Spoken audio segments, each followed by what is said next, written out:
Bus maju lancar tujuan Yogyakarta-Semarang terguling di Simpang Ring Road Barat Demak Ijo, Gamping, Sleman, Kamis, tanggal 11 November tahun 2021.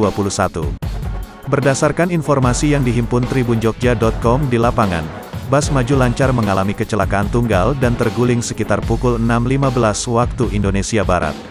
Menurut keterangan seorang saksi mata di lokasi kejadian, bus maju lancar tersebut melaju dari arah Ring Road Selatan Pelem Gurih menuju ke utara, yakni ke arah Jombor.